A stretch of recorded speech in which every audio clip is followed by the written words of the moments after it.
नमस्कार दोस्तों, यूनिक ई लीडर में आज हम आपको एक ऐसे नौजवान शख्सियत से भेंट करवाएंगे जिन्होंने 28 साल की कम आयु के अंदर में बहुत ही शानदार अच्छा काम किया है। मकराना में बहुत नाम कमाया है।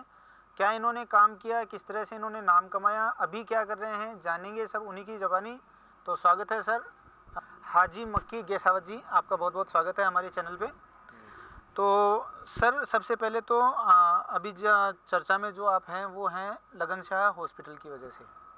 तो सर काफ़ी अच्छी आपकी टीम यहाँ पे काम कर रही है। हमने जैसा अभी हॉस्पिटल में विज़िट किया और देखा, यहाँ के स्टाफ से बात करी, जिस तरह के मरीजों की व्यवस्थाएं आप लोगों ने कर रखी है, काफ़ी जुनून के साथ आपकी टीम काम कर रही है। तो सबसे पहले तो इसके लिए आपको बहुत बहुत बधाई। बहुत बहुत धन्यवाद। अच्छा सर, अब सबसे पहले आप हमें ये बताएं किस प्रकार से आपका अभी तक का जो है लाइफ रहा है, किस तरह की आपकी पारिवारिक परवरिश रही है, किस तरह की आपने शिक्षा दीक्षा ली है। देखिए, मैं एक मध्यम वर्गीय परिवार से हूँ। शुरुआती तौर पर मैं जब 7 साल का था तब मेरे फादर की डेथ हो गई थी। और उस टाइम से मेरे लिए आगे बढ़ने का एक मतलब जो मौका था, मुझे एक साल लगता था कि मैं खो चुका हूँ। लेकिन मेरी मदर ने वो दोनों फैसले एक साथ लिए और मदर का और फादर का दोनों रोल एक साथ निभाया था उन्होंने। और उसी दौरान मेरी पढ़ाई भी चलती रही। मैं यहीं पढ़ा हूँ, यहीं पला बड़ा हूँ। उसके बाद में कुचामन में मैंने बीसीए की डिग्री हासिल करी, बीसीए की। उसके बाद में मैंने जयपुर में एमसीए किया, एमसीए की कॉलेज की डिग्री वहाँ से हासिल करी। आरएस की तैयारी करी, कुछ कारणवश वो रह गया।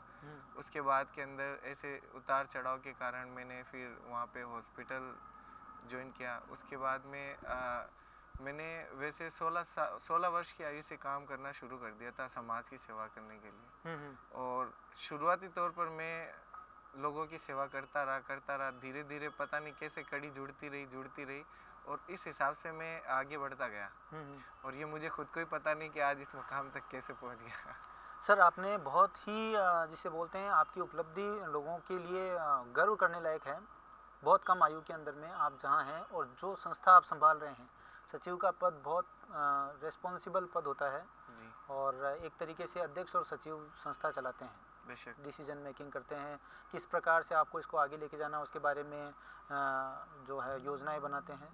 तो सर बहुत ही आप बड़े एक दायित्व का निर्वाह कर रहे हैं।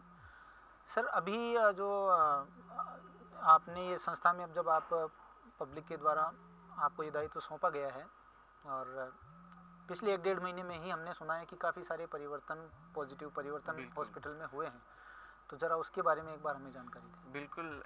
इस बार जो संस्था में जो 6 पदाधिकारी आए हैं और वो सभी 6 पदाधिकारी कुछ न कुछ इस अपनी अपनी फील्ड में मतलब मैं यही कहूँगा कि उन्होंने महारत हासिल कर रखी है। 6 के 6 पदाधिकारी इस तरीके से आए हैं कि वो अपने अपने काबिलियत के तौर पर जाने जाते हैं मकराना में। और लोगों ने भी इस बार मतलब मैं ये कहूँगा कि क्रीम को चूज़ करके इस हॉस्पिटल के लिए भेजा है। और जिसका नतीजा आप 1 से 1.5 महीने में देख रहे हैं कि वो किस तरीके से है। सबका अपना अपना अनुभव, अपने अपने फील्ड का अनुभव वो काम आ रहा है यहाँ पे। मैं भी अल मदद विकास सेवा समिति बनाई थी, उसका मैं अध्यक्ष रहा हूँ। 3 साल मैंने उसका संचालन किया। उसके बाद मैं राजस्थान मुस्लिम परिषद से जुड़ा, तो प्रदेश स्तर पे भी मैंने काम किया। राजस्थान मुस्लिम परिषद में मैं प्रदेश सचिव रहा 3 साल। और नागौर जिला जो है उसका पूरा मैं मतलब मेरे अंडर में ही नागौर जिले को उन्होंने सौंपा था। जो हमारे मुस्लिम परिषद के प्रदेश अध्यक्ष यूनुस चौबदार जी हैं। फिर उसके बाद में उन्होंने मुझे इसी चिकित्सा की फील्ड में मेरा नज़रिया, मेरी बचपन से ख्वाहिश थी और मैं बचपन से जुड़ा हूँ। मेरा खुद का सेंटर अल मक्की हेल्थ केयर सेंटर चलता है।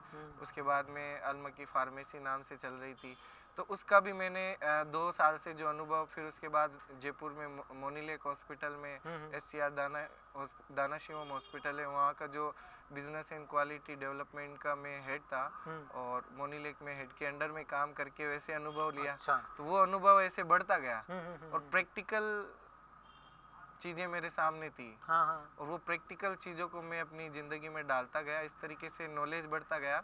और करीब इस इलेक्शन में मेरे लिए सबसे जो बोलता हूँ मैं कि पॉजिटिव पॉइंट ये रहा कि लगभग याद नहीं है लेकिन लगभग 15,000 के अप्रोक्स जयपुर में मकराना और आसपास के लोगों का और राजस्थान के कई क्षेत्रों के लोगों का मैंने भामाशाह के अंडर में 15,000 के लगभग लोगों का मैंने इलाज करवाया है। क्या बात है सर, बहुत बढ़िया। तो आपकी उम्र के हिसाब से आपने काफ़ी ज़्यादा अनुभव गेन कर लिया है प्रैक्टिकल, जी है ना। बिल्कुल जैसे अभी आप हॉस्पिटल में आ रहे हैं तो आपके पास में हॉस्पिटल का ही अनुभव है, जो भी एक बिल्कुल राजधानी में जयपुर जैसी जगह पे किसी बिल- हॉस्पिटल में बिल्कुल हेड के जस्ट नीचे आपने काम करके, और एक तरीके से पूरी उसकी प्रक्रिया किस प्रकार से होती है, कैसे जी आपको काम देखना होता है, कैसे स्टाफिंग सॉल्यूशंस देखना होता है, कैसे आपको मरीज़ की सुविधा देखनी होती है, सब आपको जानकारी है उसकी। बिल्कुल तो आप उसी को यहाँ पे इम्प्लीमेंट कर रहे हैं। बिल्कुल बिल्कुल कई डॉक्टरों से मैं मतलब रूबरू हमेशा बड़े भाइयों की तरह मेरे कई डॉक्टर्स हैं जयपुर में जिनसे मेरा अच्छा ताल्लुक है। वो मुझे छोटे भाई की तरह ट्रीट करते हैं और कभी मतलब स्टाफ की तरह ट्रीट नहीं किया उन लोगों ने। उन्होंने मुझे भाई की तरह ट्रीट किया और हर एक चीज़ का मुझे मतलब नॉलेज दिया करते थे वो। और वो नॉलेज भी मेरे कहीं काम आता है। मैं सारी रिपोर्टिंग वगैरह सब पढ़ लेता हूँ, जो रिपोर्ट्स होती हैं मरीज़ की वो पढ़ लेता हूँ, एक बेसिक ट्रीटमेंट होता है वो इजीली जान लेता हूँ। देखिए सर, एक चीज़ तो बिल्कुल विजिबल है, आप लोग जो एज ए टीम काम कर रहे हो, आप लोग एक तरीके से मतलब जिसमें पूरे डूब के कोई आदमी काम करता है, ये चीज़ मैं आपके चेहरे पे भी देख पाता हूँ। और जो आपके अध्यक्ष साहब का भी अभी मैंने इंटरव्यू लिया था, उनके भी चेहरे पे मैंने देखी, वो बातों बातों से पता चलता है कि आप कितना फ्लुएंटली किसी चीज़ के बारे में बोलते हो। इसका मतलब आप उसके अलावा कुछ सोच ही नहीं रहे अभी। बेशक तो ये सर बहुत अच्छा लगा जान करके। और एक जो स्माइलिंग फेस आप हमेशा रखते हैं बातचीत के साथ में, काम के साथ में, ये बर्डन फील नहीं होता है इससे कि बिल्कुल भाई हम कुछ ऐसा कर रहे हैं, विशेष कर रहे हैं साहब। तो आप हल्का फुल्का माहौल बनाए रखते हैं। एनर्जी मैंने इस हॉस्पिटल में जो महसूस की है एंट्री लेने के बाद में, एक तरंग जैसा कि भाई कुछ कर रहे हैं, कुछ बढ़िया हो रहा है। जी तो ये जान के बहुत अच्छा लगा। और हमारी शुभकामनाएं हैं सर, आप बहुत अच्छा काम कर रहे हैं। आप सभी लोगों को जोड़ मैं के इस रिगार्डिंग भी एक बात बताना चाहता हूँ। जैसे आप बता रहे हैं एनर्जी उस तरीके से कि इम्पॉसिबल भी कहता है आई एम पॉसिबल। बिल्कुल बिल्कुल तो बिल्कुल। दुनिया में ऐसी कोई सी भी चीज़ें नहीं है जो इम्पॉसिबल होती है।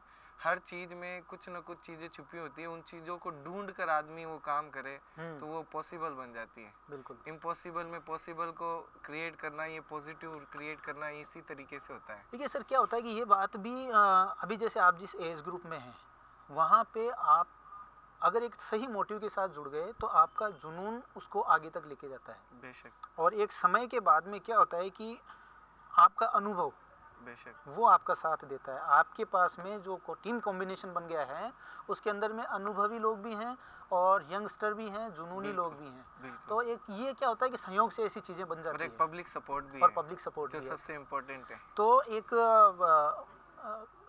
बड़े भाई की जैसे मैं आपको एक वो बताना चाह रहा हूँ, जो मेरा अनुभव है कि क्या होता है कि आप जब आते हैं किसी मिशन के साथ में, तो इनिशियल जो फेज़ होता है ना, उसमें तो वो स्वतः सारे काम होते हैं। बिल्कुल एक समय के बाद में वो समय जब लंबा खिंचता चला जाता है, तो आपको वो क्वालिटी मेंटेन रखना सबसे बड़ा चैलेंज होता है। इस क्वालिटी को मेंटेन रखने के लिए हम लोग कई प्रयास हैं, जो हमारे आगे के प्रोजेक्ट हैं वो ऐसे प्रयास जैसे धीरे धीरे हमारे काम बढ़ते जाएंगे उसके हिसाब से करते जाएंगे। हाँ। हमारा आगे का बहुत बड़ा प्रोजेक्ट है। हम यही नहीं चाहते कि ये लगनशाह यहाँ तक सीमित रहे। हम ये चाहते हैं कि ये लगनशाह हिंदुस्तान के कोने कोने तक इसका नाम जाए। क्या बात है सर, क्या बात है, बहुत बढ़िया सर। नागौर जिले का ऐसा बड़ा हॉस्पिटल बनना चाहिए। आने वाले वक्त में कैथ लैब यहाँ होनी चाहिए, नेफ्रो की सुविधा यहाँ होनी चाहिए, रेडियोलॉजिस्ट जो है वो भी यहाँ होनी चाहिए। आने वाले वक्त में हमारी तो इच्छा है कि मेडिकल कॉलेज भी यहाँ होना चाहिए। क्या बात है सर, क्या बात है। बहुत आपकी सर जो ये देख पा रहा हूँ मैं, मुझे उम्मीद है कि आप ये सारे काम करेंगे एक दिन इंशाल्लाह। और हमारी शुभकामनाएं आपके साथ, हमारी पूरी टीम की शुभकामनाएं आपके साथ है। आशा है जल्दी ही आप ऐसा कोई नया अचीवमेंट लेंगे और हमें फिर से बुलाएंगे, हम फिर आज आपके पास में हाजिर हो जाएंगे। बिल्कुल। धन्यवाद। धन्यवाद। Thank you.